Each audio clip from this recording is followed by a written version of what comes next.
Hello, everyone, and welcome to Diverse Fantasy with Chantel Acevedo. I am incredibly excited to be here with you all. I'm Allison, the events manager for Barbara's Bookstores, and I'm super pumped about this event. Barbara's has been a Chicago institution since 1963, and we are so excited to be offering this event today. We're a family-owned and operated bookstore, and we pride ourselves on creating community spaces within our stores as well as out of them, like these events. Before we get on to our discussion, I want to give you a quick tour of Crowdcast for those of you who haven't been here before. First, we are still relatively new to virtual events and Crowdcast, so please be patient with us as we deal with any technical issues. If things go sideways, just bear with us. We're going to get things back up and running as quickly as we can. Make sure that you chat in the chat off to the side. We'll be putting some links to other events we have, links to the book. Please feel free to chat with each other, talk about where you're from, all that stuff in the chat. If you happen to notice that your video is lagging or having any issues with freezing, go to the little gear icon at the bottom of the screen and click it and change your HD setting to 360. That tends to help with any lag you might experience. The last 10 to 15 minutes of the event will be open for questions, so please put your questions in the Ask a Question function that is at the bottom of the screen. There you can also upvote other people's questions. So if you see a question that you like, you can click on it and it will move it up on the list so that we'll be able to see it sooner and be able to answer it. Let's see. Oh, most importantly, make sure to hit the green button right on the bottom that says click here to purchase the book.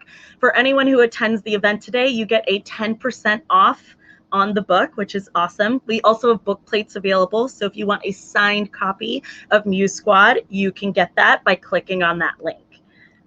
I think that is everything. So I'm going to go ahead and bring on our author.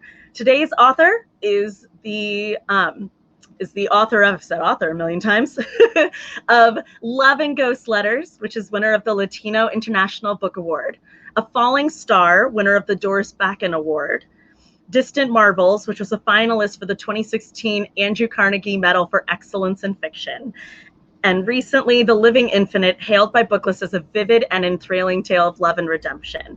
Muse Squad is her first middle grade novel. She is the professor of English at the University of Miami, where she directs the MFA program. I'd like to bring to the screen Chantel Acevedo. Hello, how you doing today? Good, Allison. It's so good to see you and to be here with you at Barbara's Books from Miami.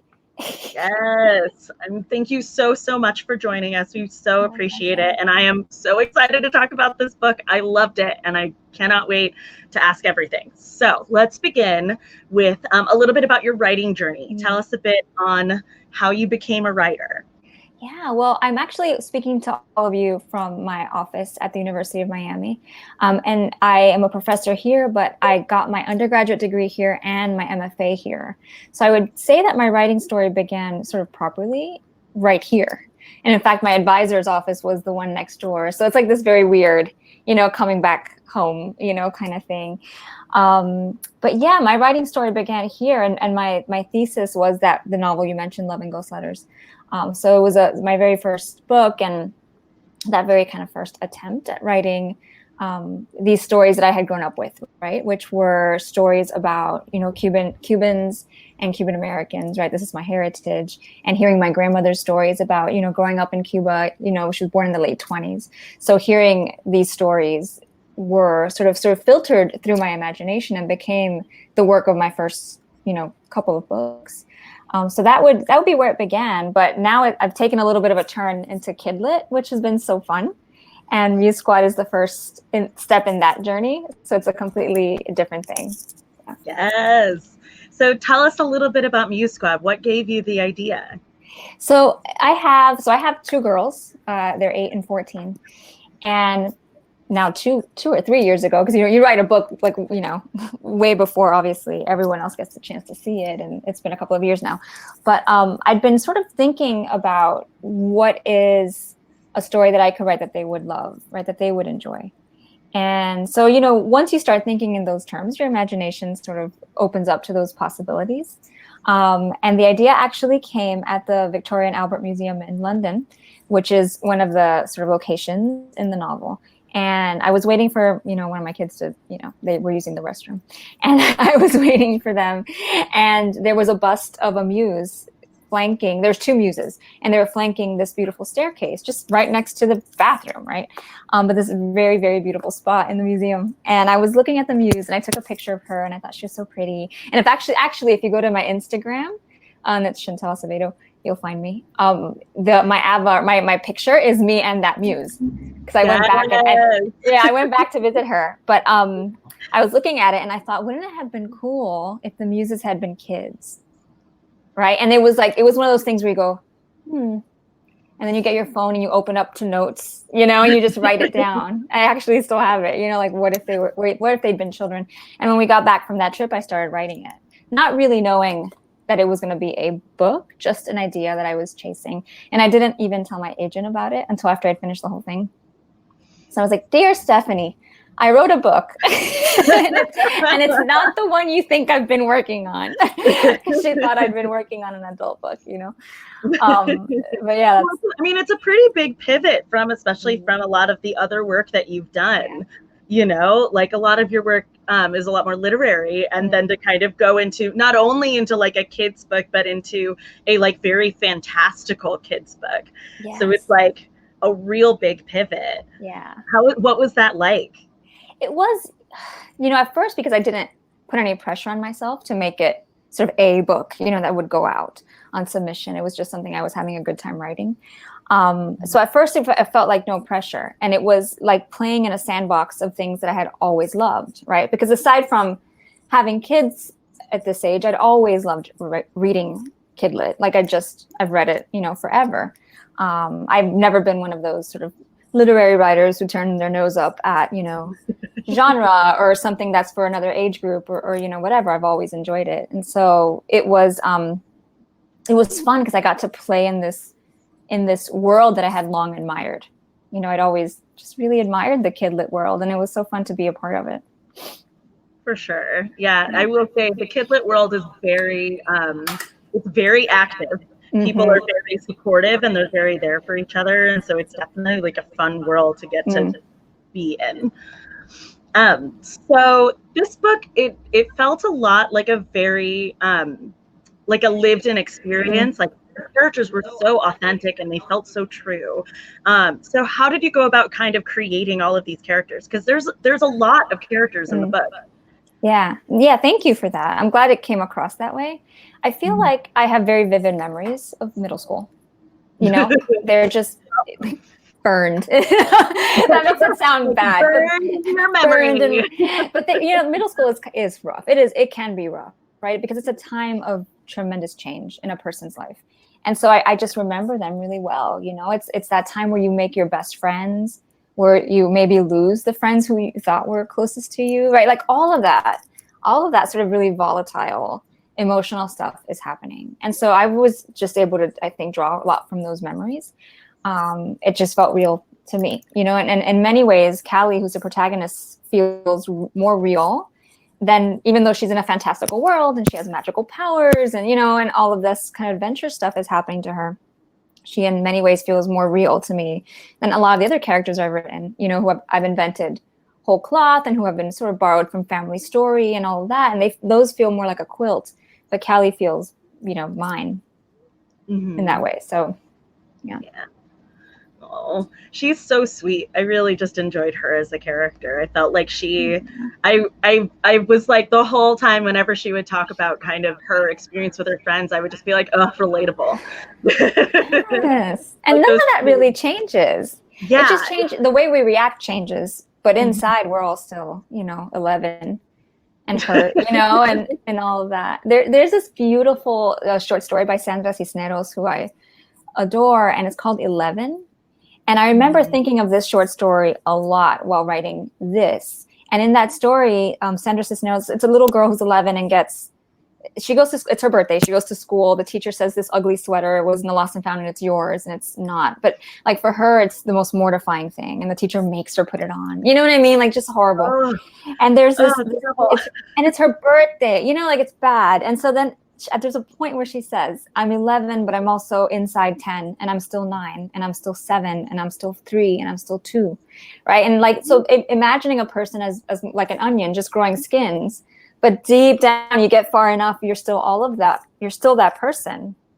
Yeah. You know, isn't that awesome? Oh, you can Google it. It's called 11 by Sandra Cisneros. And that's I was like, the I'm teacher definitely in me. looking that up because that sounds beautiful. It's beautiful. It's beautiful. Yeah. So Muse Squad has a lot, like a wide array of cities that all of these characters are from. So what kind of inspired you to have the characters come from all around the world, and how did you decide to have like the characters come from which cities? Yes. So when I decided, okay, I'm going to write a story about the Muses, immediately you hit a problem, which is there's 9 of them. Like, okay, am I going to write a book with 9, like main characters? And of course the answer is not really, So there's 9 characters, but the squad itself is 4. And it's I should show the book. It's these 4 girls, right, who are 11. But the rest of the group of muses are adult women. So the next problem is, but where are they all from? Are they all going to be Greeks, right? Like that seems not very, contemporary or even fair, right? Like why would all that power be concentrated there? So then I had to think about, okay, so where's everyone from? And the book has a kind of a running set of rules, right? There are the 9 muse rules, and one of them is that the muses are from everywhere. The muses know no borders, right? That their inspiration comes from everywhere and they know no borders. So I knew that all of them, they had to be from, far-flung places. So some of these places I chose because they're places I love. So Talia, who's one of the members of the squad, and she's a British girl, and I needed someone sort of to anchor the VNA for me and sort of know that area pretty well so they can have an adventure and not get lost. So she'd have to be, a British, kid. But some of the other characters represent places I just really want to go to. So there's a Turkish muse, and there's a Greek muse, and there's a Colombian muse, and I just want to go to these places. There's a Nigerian muse. These are places I want to visit. So it's aspirational, in many ways that I got to write about them. And even if they're very, very sort of side character, I got to explore a little bit of their country through just some minor research, and get a sense of where they're from. That's awesome. Yeah, it was really cool. Kind of, I felt like, especially I can imagine a kid kind of having that same kind of aspirational excitement of getting to like see all these different characters and kind of connect with them in different ways and kind of be like, oh, like I'm kind of like this character. Wouldn't it be cool to go to Dubai? Right. I thought was really awesome. Yeah. So the book is based off of Greek mythology, and like, is there any particular muse that you feel like you kind of relate to? Gosh, it has to be Callie, right? And Callie's short for Calliope, and she's the muse of she's the muse of story, right? Like she's our storyteller muse, right? The muse of the epic poem, which was something else I had to play with because everyone else sounds so cool, like the muse of tragedy and the muse of music. And then I made my main character the muse of the epic poem, which sounds like school, she's the muse of homework or something, But what was great was thinking about what is an epic, right? What an epic poem is the Odyssey, it's the Iliad, it's these huge stories, and they always are about heroes, right? So she's the maker of heroes, she's the hero maker, and Calliope historically was the first muse and the head of the muses, so to speak. Like she's the lead muse, and so that made a lot of sense. But because she's such a bookish muse, historically, it's gotta be. I'm an English professor. Look where I am. Look at my office, you guys. It's gonna be the muse of the epic. That's the direction. I know, not straying too far from the truth here, but yeah, I think I like her the best. Yeah. Well, and I think too, like there's kind of this thing almost about, because it isn't the most exciting thing, and I think she kind of struggles with feeling not very exciting in her life before kind of getting that title and like becoming, like actually coming into her power. And so I thought that was really interesting too, that she kind of like, even while getting her power, she still was struggling with that feeling of like, well, what does this really mean for me? And what does this say about me that this is what I ended up getting? Which I thought was really cool. Yeah, and she doesn't really. So she's not like, I didn't want to write like, like the straight A student, super precocious character that sometimes we see in kid lit. Not always, but sometimes we see that above average. Like they're like aces at school and very, very bookish. Like it's a little bit of a trope within kid books, like kind of like the Anne of Green Gables character, right? Who's just constantly like clutching. Not, I mean, I love Anne, but like that clutching the book, kind of kid is book, which is who was I? I was that kid, But I wanted to write a kid who was more like my kids, who are like just like they have all kinds of interests, and books necessarily aren't that, and so to just subvert expectation was fun with her. Yeah, definitely. Well, and she struggles a lot with self-esteem and body issues and jealousy. Being 11, it's hard because you're kind of stuck between kind of feeling like you're a kid, but also like getting so close to being a teenager. Do you feel like how much of your past self do you feel like kind of got pulled into this? And like, did your kid, like kind of watching your kids kind of go through that? Did that kind of play a role as well?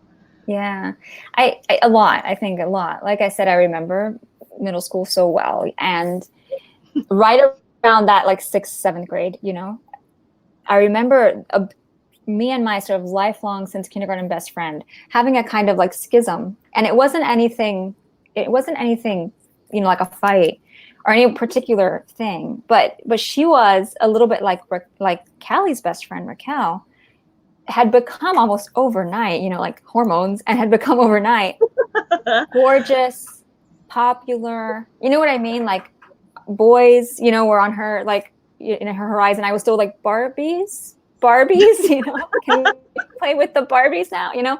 We just like, it just developmentally, we did that. And I remember it being so hard on me, like feeling so like less than, and feeling like, well, there's clearly something wrong with me if I'm not into this stuff, and so in a way, Callie goes through something similar, not necessarily with boys, but because her friend Raquel kind of rockets into a kind of stardom, that she feels just left behind. And so it was easy for me to tap into those feelings. Oh yeah, I felt like a hard same. Yeah. While kind of reading that struggle, because I had a very similar experience, and I was like, oh girl, hard same. I feel you.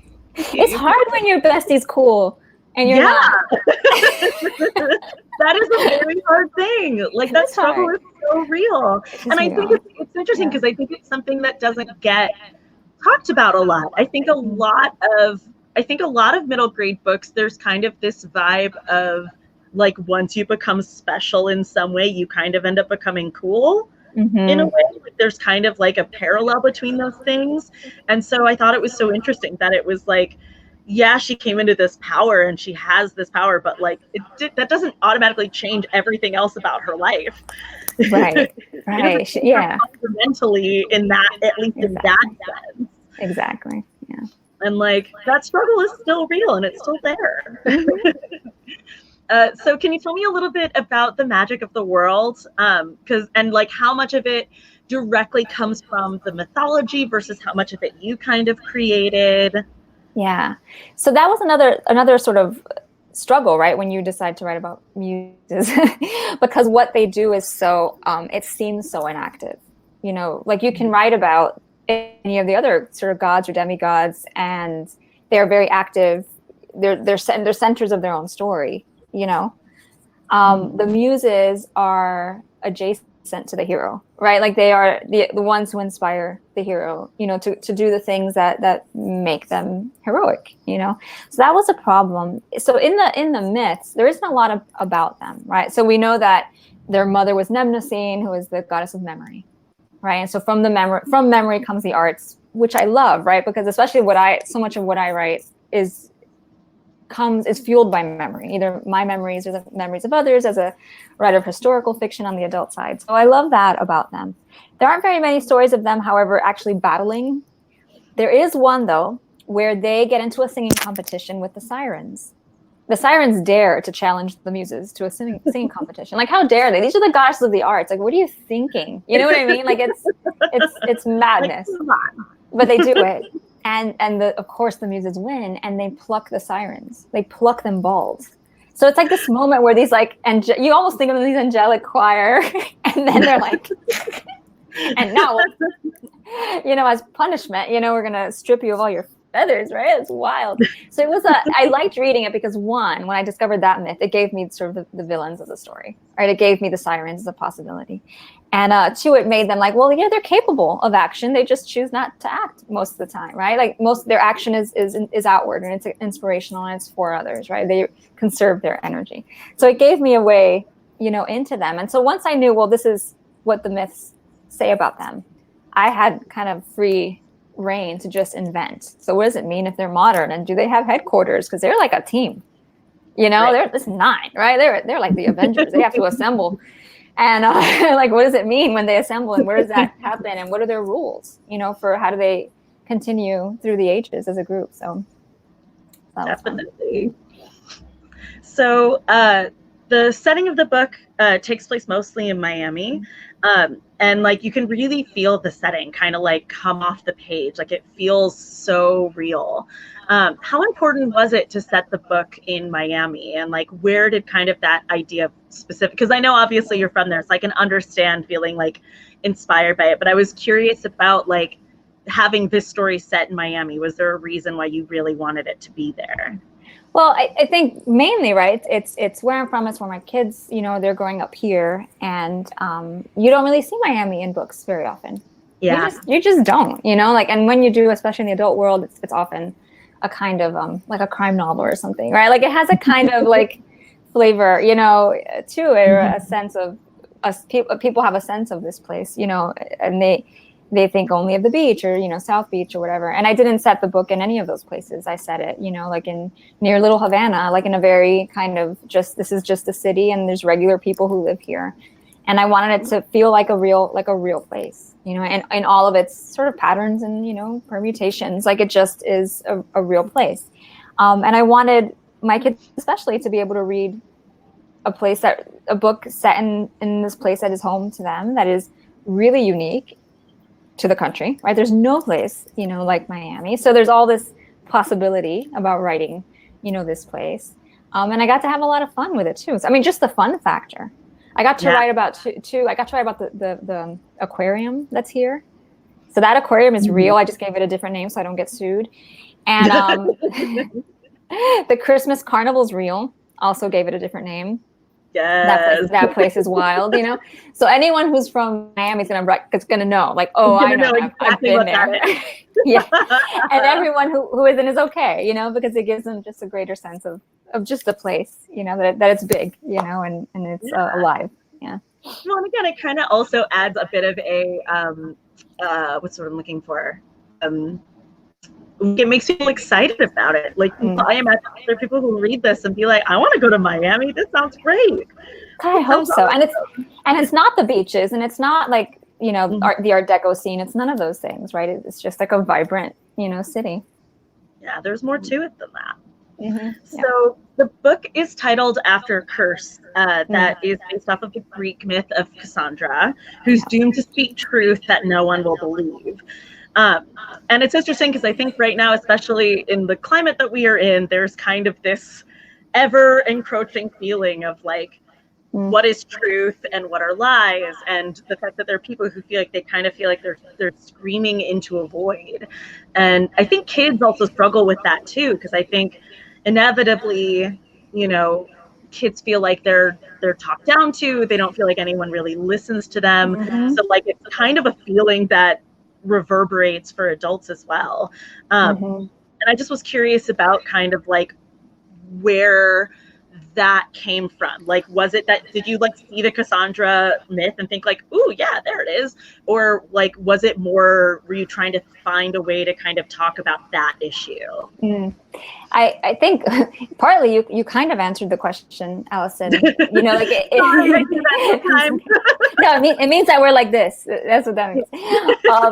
No, I mean, I think you're right. And I've always thought that kids, especially sort of on the upper end of middle grade, heading into high school, teens and preteens are so interesting because they're so full of passion, but ultimately, at least systematically, so powerless, right? Mm-hmm. So that it's like there's nowhere for that passion to go often, you know, because they can't vote yet. They can't drive. They're often dismissed by adults around them, you know, but it's also the time in your life when you feel the most passionate about things, right? So it's a very interesting time. And so in many ways, I think they're all Cassandras, right? Like you said, screaming into the void, like, why won't anyone listen to me? You know, and that's a terrible feeling. You know, it's a terrible feeling. We've all experienced it at some point, you know, or another, definitely. And I think the times, speak to the Cassandra story really sharply. And not just this idea of, well, what is true and what is not true, and people who are sounding the alarm on issues like climate change, and people just being gaslit on these issues, right? Like stunningly gaslit. They're all Cassandras, right? Not only that, but, you know, if we really look at I couldn't get into this in a middle grade book, but if we really look at the Cassandra story, it also speaks to the Me Too movement, right? And the abuse of women and all of that, right? So as an older reader who's looking it up might see some of those, you know, elements in the story as well. But yeah, it's always been one of my favorite myths. I think it's devastatingly sad. And it's so sad. It's such a sad myth. And I hope that at least older kids will look it up, you know, like what's the whole, you know, Cassandra Curse story. But I think also it's an interesting foil to what the Muses do, because what happens to Cassandra is she's completely shut down, right? So it's a silencing. And what the Muses do is empower people to speak, right? They empower them to show me your art, right? Like, let's do it. Speak up, be brave, right? That's what they do, right? And so they are battling the Cassandra Curse like in a fun fantasy, physical way, right?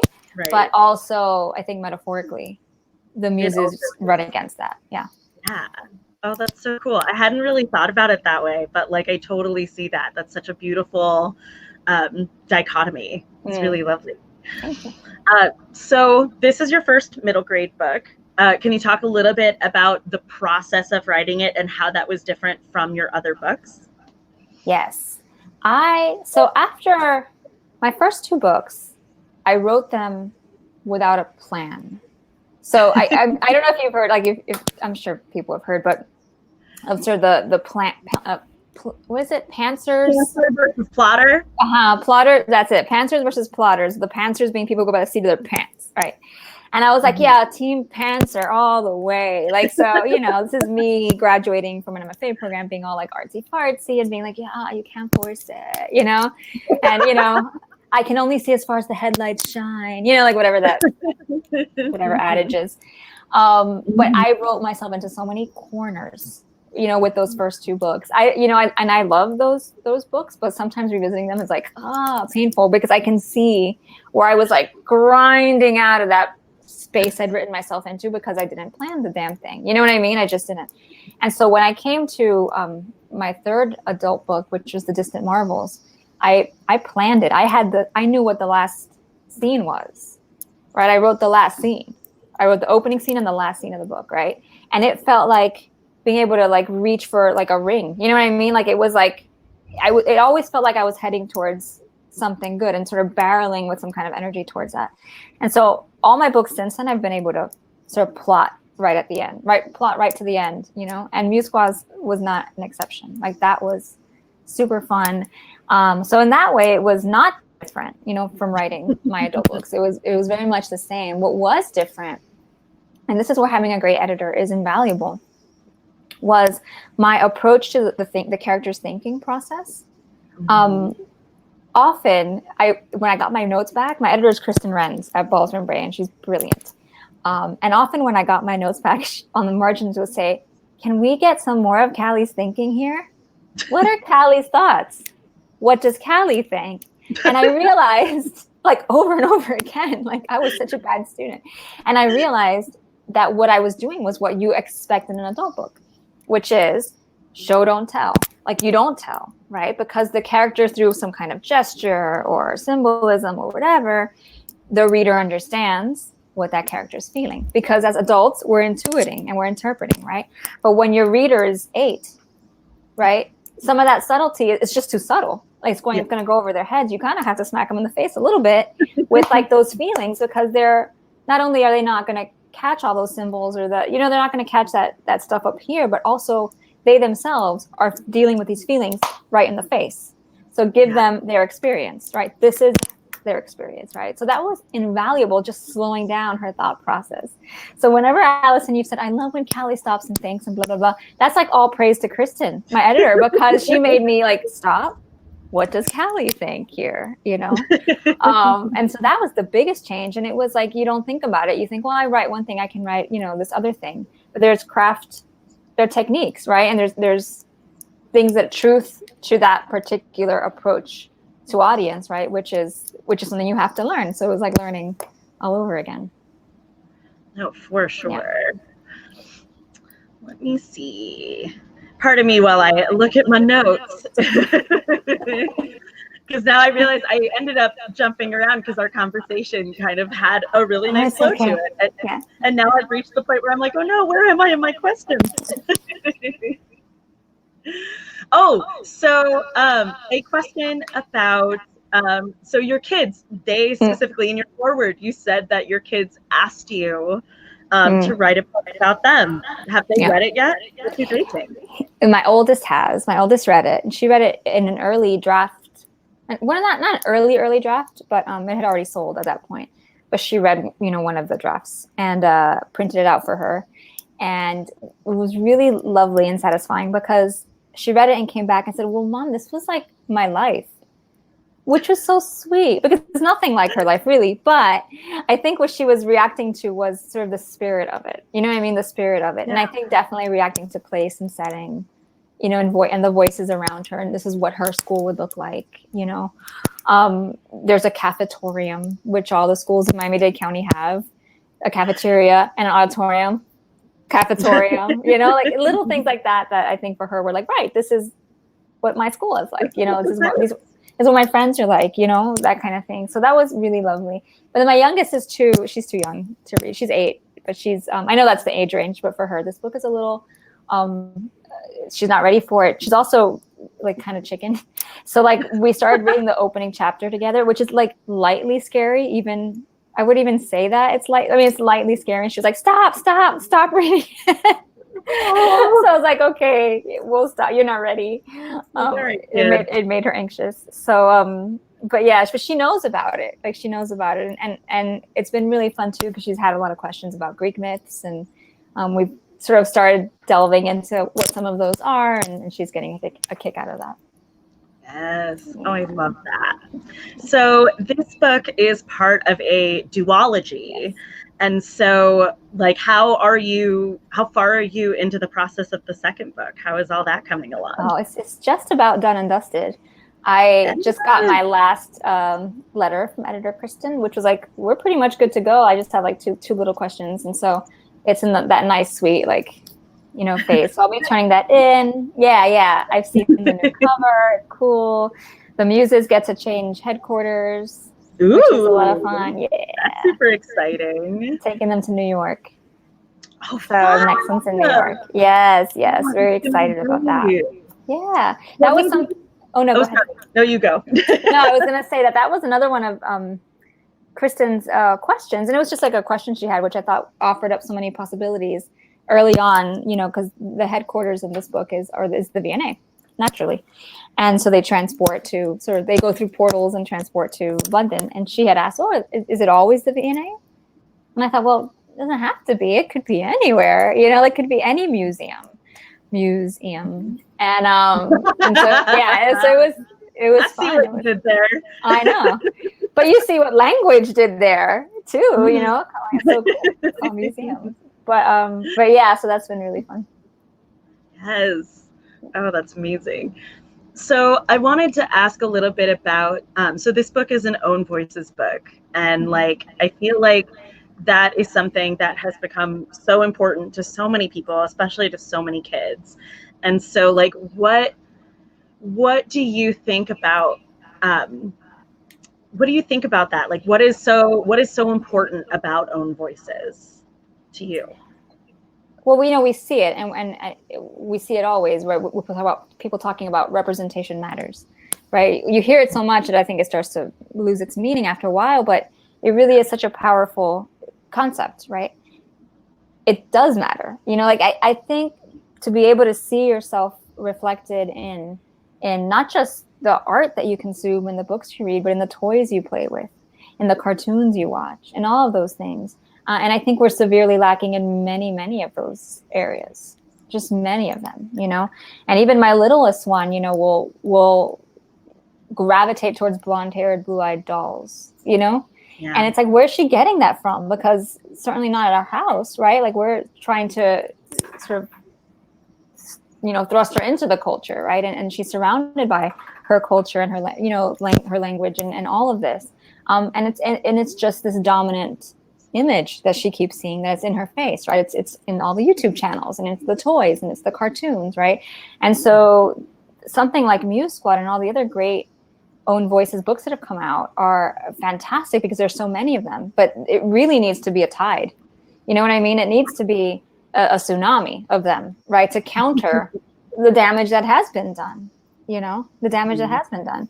And I think lots of kids growing up maybe remember that moment when they realize, wait a minute, I like this thing because it looks like me. You know, I don't know if you feel like you have that moment, but like for me, and I'm going to now reveal my age to everyone, but I was a little girl when the Cabbage Patch craze was like a thing, you know? Mm-hmm. And I remember so vividly standing in front of a tower of them, right? And being like, I want that one. And there was a girl who looked Latina. Mm-hmm. And I was like, Mommy, esa. Like that one. And the Cabbage Patch Kids came with names and birth dates. So I was like, tell Santa Claus, I want Golda, I forget her last name, Golda something. Golda blah, blah, blah. And my mom had to like distract me and send my cousin to come get that one. Like, you know, make sure you get that specific one. Yeah. Mm-hmm.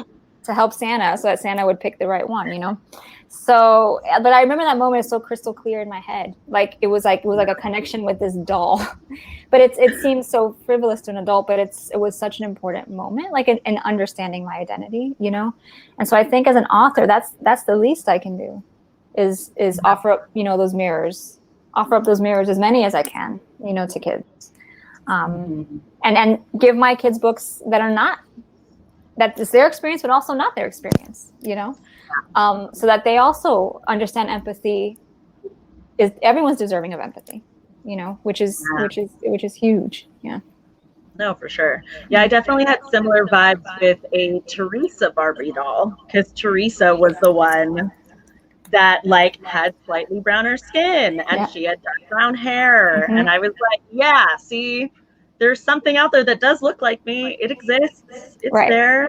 Right. And like, it's just so important. And I'm so excited about seeing books like yours, because it just really, I hope that kids will get what I unfortunately didn't have a chance to get. I didn't have a chance to articulate or understand until I was significantly older. Yeah, me neither. Yeah.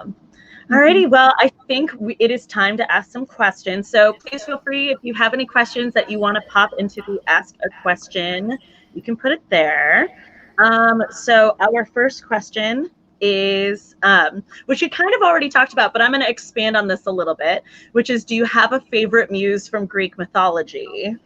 And then I also am curious if you also have a favorite Greek myth additionally. So yeah, I think I answered it. It would have to be Calliope, the muse of the epic poem. Yeah, though I wish sometimes I think if I could trade the ability to write for another gift, I think it would be singing. Like, I wish I could sing. Can you imagine? I don't know if you can sing. Maybe you can sing. I cannot. Can you imagine like being able to sing? Like the sing. Oh, yeah. Sing. Yeah, I might trade it, but because it just seems like such a gift. So she might be second. But my favorite myth. Okay, I'm gonna give. Let me see. I'm not gonna share my favorite myth because it'll give away something for book 2. Okay. So in the same way that it's Muse Squad, the Cassandra Curse, Muse Squad 2, the blah blah blah. Right. So there's another myth there that is really I've always loved it very much. So I'm not going to talk about that one, but one that always I think just always fascinated me was the Orpheus Myth. The Orpheus Myth, and this is a chance to plug Lilian Rivera's new book. And the title escapes me. It's a YA, but it's a retelling of the Orpheus Myth. Yes. Since we're talking about own voices, Lilian Rivera's new book is a retelling of the Orpheus myth. But that's another one that's just, it's so moving. It's so romantic. It's, you know what I mean? It deals with the underworld, which I think is so cool. Like, I think of all of the major gods, Hades is the most complicated and interesting. And so, the dark and complicated ones always are. Always. I guess the Persephone myth too. I think that for the same reason, the Persephone myth is really, really dark, maybe too dark to tackle in middle grade in any way, but I like them. A lot of them, they're dark. They're very dark. Generally speaking, I think most myths and fairy tales have a heavy amount of darkness in them. I mean, that's why I think one of the funny things is the fact that people are like, yeah, fairy tales are for kids. And I'm like, they didn't used to be. They used to just be stories that adults told each other and kids would just be there. Yes. Pretty dark. Absolutely. So we have another question. Who is your muse? Oh, that's a good question. I think I have a number of muses. I think, most writers would say they have a number of muses. I think for this book, for sure, my kids were muses. Absolutely. I think for my adult books, it was always my grandmother. She's a terrific storyteller, and thankfully she's still with us. And I grew up in the house with her. Like, my mom's a single mom, and I grew up with my grandparents. And so abuelo and abuela were, like such forces in my life. And my grandmother was always such a storyteller, and she always talked about the things that happened to her. But as an adult, I realized that I think she made a lot of it up. She's also terrific, just an amazing liar, you know what I mean? But just wonderful stories that later on people will contradict and go, that did not happen, But she would turn them into like lessons, lessons to be learned. And so she was, very much a muse for me. But I also would be remiss in saying, museums have always inspired stories. They always have.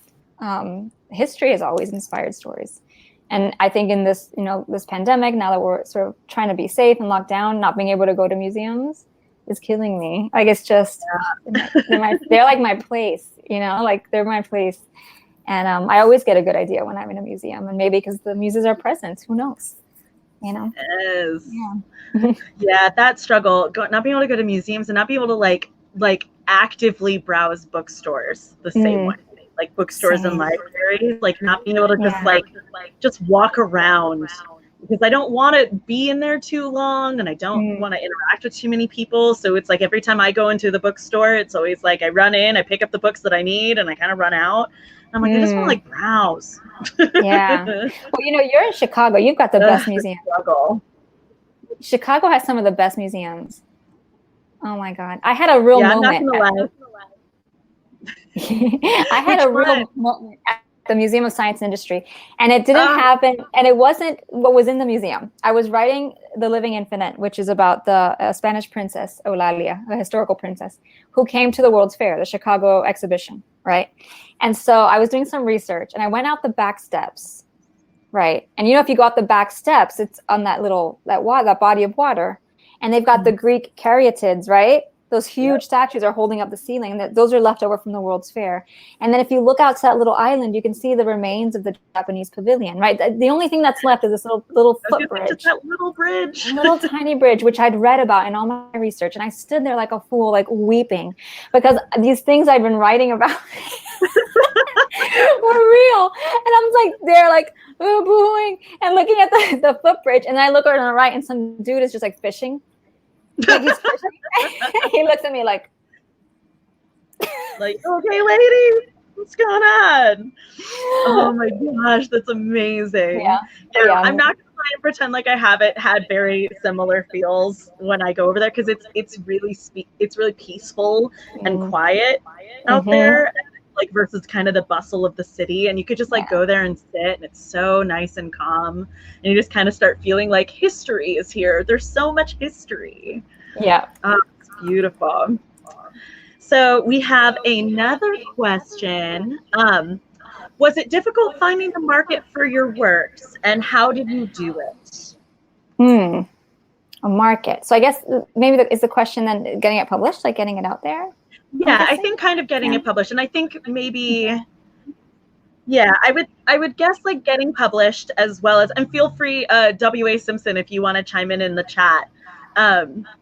Kind of like, and maybe we could talk a little bit about like the early part of your publishing journey, because I know that once you have an agent, it's a little bit different as far as getting this particular book out versus when you first started out, right? Absolutely. Absolutely. I think the first important thing was having an agent who I knew was open to me trying new things, you know, which isn't always the case. And so those are conversations you need to have with your agent really early on. And I remember having this conversation with her, you know, a few years ago when we first, you know, started working together, and not having anything different in the horizon aside from adult historical fiction, and saying, and if I do something else, like if I throw a YA at you, and she was like, cool, right? You know, and so, because I knew my reading interests and what I was, you know, interested in doing.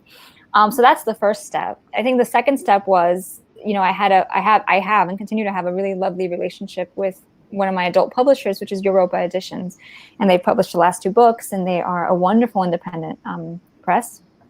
They publish the Elena Ferrante novels, and just they're wonderful, right? They're just brilliant people, and but they don't do middle grade. So it was also sort of navigating that, like, well, I know you might be maybe expecting a book. The next thing for me will be like, you know, what you're expecting, but you know, we're doing this other thing. So also that was sort of not tricky, but you know, you want to be delicate because you owe them so much, and you want to do that. And then once you know you've cleared those hurdles, it's, will anyone want this book? You know, like, will anyone want it? And I was lucky. You know, the book sold at auction. There were a couple of people who were very interested in it, and the concepts, I think, just intrigued people. You know, right from the jump. I think the benefit of writing a story like this is that there's always interest in Greek myth.